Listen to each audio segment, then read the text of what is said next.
Punchline, Laurence Ferrari sur Europe 1.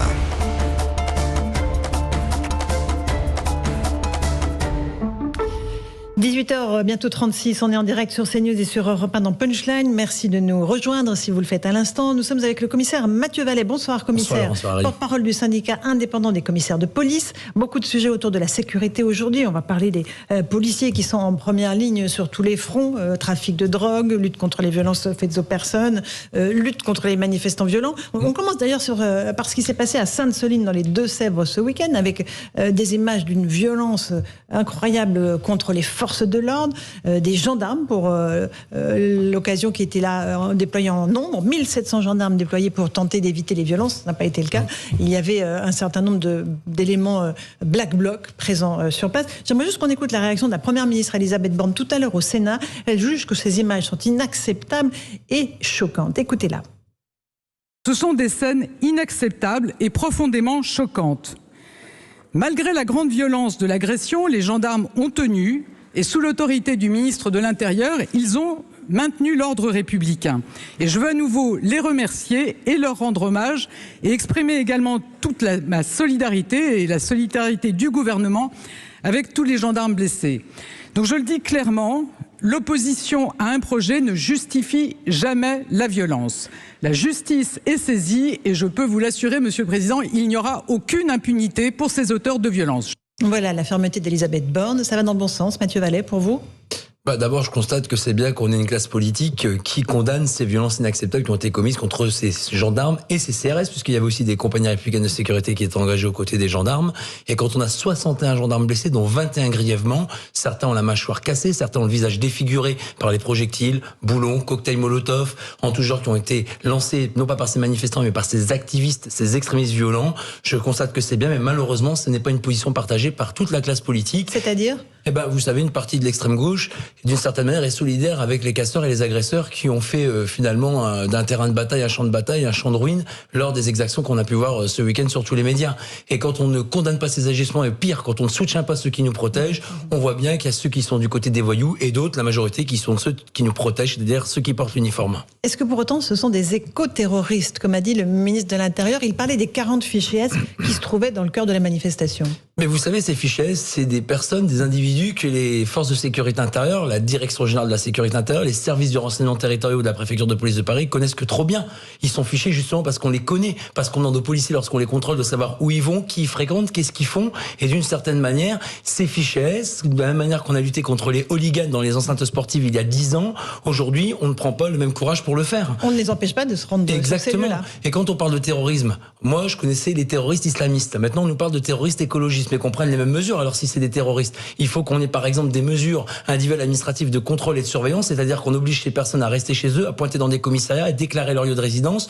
On peut aussi réfléchir à ce que ces personnes ne puissent pas paraître dans les zones de manifestation, de rassemblement, d'attroupement, parce que finalement les premiers qui trinquent, au-delà des policiers et des gendarmes, qui deviennent l'exutoire de ces activistes violents, ce sont les manifestants pacifiques qui eux viennent pour des causes, pour des principes qui ne sont absolument pas partagés par ces individus violents. Et force est de constater que depuis les lois El Khomri de 2015, rien n'a changé, aucune mesure courageuse n'a été prise. Pire, le Conseil constitutionnel, il ferait mieux d'être du côté des policiers plutôt que de ceux qui cassent et qui attaquent la République. Quand on voit que l'utilisation des drones, il a fallu 3 ans. Quand on voit que l'article 24 de la loi sécurité globale qui devait protéger l'image des policiers, vous savez, ces activistes que vous voyez en train de jeter des projectiles et prendre d'assaut des véhicules de gendarmerie et de CRS, c'est les mêmes qui diffusent les photos et les identités des policiers sur les réseaux sociaux pour qu'on les traque, pour qu'on les retrouve et pour qu'on les agresse.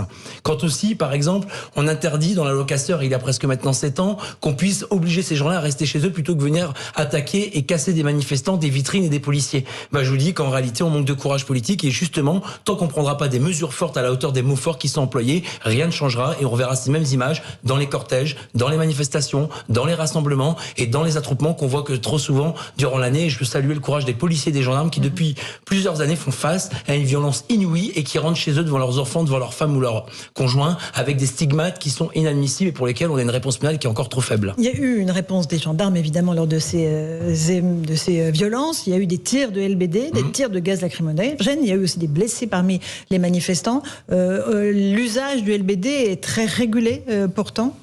Oui, il y a eu un débat sur l'usage de lanceurs de balles de défense. Oui. De toute façon, c'est simple. Soit on utilise des outils qu'on appelle non létaux, c'est-à-dire qui ne tuent pas, à savoir le lanceur de balles de défense, même s'il peut occasionner des séquelles graves. Mais après, il y a un choix. Est-ce que ces personnes qui ont été visées par des gendarmes ou des policiers qui tenaient ces barres de défense utilisées au titre de la légitime défense, au titre de protéger leur vie? Oui, vous savez, c'est un peu comme ces tentatives d'homicide qui ont remplacé les refus d'obtempérer. Si on ne veut pas qu'un policier utilise son arme pour protéger sa vie ou celle des autres, si on ne veut pas qu'un policier utilise son arme pour protéger des manifestants ou leur propre vie, on les attaque pas, on les agresse pas et on ne porte pas atteinte à leur chair la plus profonde. Quand je vois qu'il y a eu des gendarmes avec la mâchoire fracassée, dont certains pourront peut-être plus parler correctement, c'est des stigmates à vie. Donc oui, les policiers utilisent la force légitime, les armes que l'administration leur donne, mais pour protéger leur vie et celle des autres, en aucun cas pour faire des mutilés, pour faire des violences illégitimes ou pour se faire plaisir. C'est toujours en dernier ressort qu'on utilise la force légitime pour protéger la société.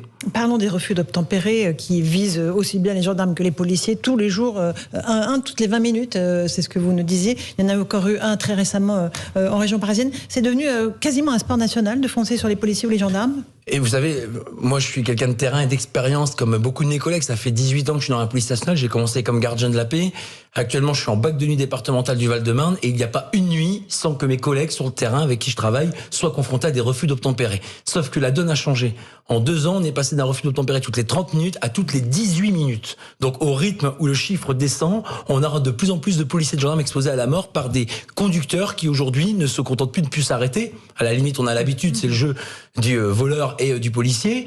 Mais on a des conducteurs aujourd'hui qui deviennent des criminels en fonçant, en voulant percuter, en voulant faucher des policiers. Quand on voit Mélanie Lemay, la gendarme qui a été percutée par un chauffard de la route qui est devenu un criminel et qui est morte de ses blessures, on voit bien qu'aujourd'hui, sur un contrôle routier, sur un véhicule qui doit s'arrêter, les policiers peuvent y laisser leur vie. C'est-à-dire que le soir ou le matin, lorsqu'ils travaillent de nuit, ils ne rentreront pas pour revoir leur famille. Et derrière, ce sont des familles, ce sont des collègues, c'est toute une institution qui est nantie. Vous savez, depuis que j'exerce ces fonctions syndicales, je suis pas resté insensible à toutes ces cérémonies d'hommage national et ces obsèques de collègues, Romain Boulange, Stéphanie de Montfermé, Éric Masson, tous ces noms qu'on n'oublie pas parce que ce ne sont pas des matricules, ce sont des noms, ce sont des femmes et des hommes qui derrière l'uniforme ont des familles et qui chaque jour se lèvent pour la journée ou le soir, protéger les gens, protéger la veuve et l'orphelin, protéger les plus faibles, c'est-à-dire ceux qui n'ont plus que la patrie pour les protéger. Est-ce que la réponse de la justice est à la hauteur dans le cas de ceux qui foncent sur les policiers ou les gendarmes ?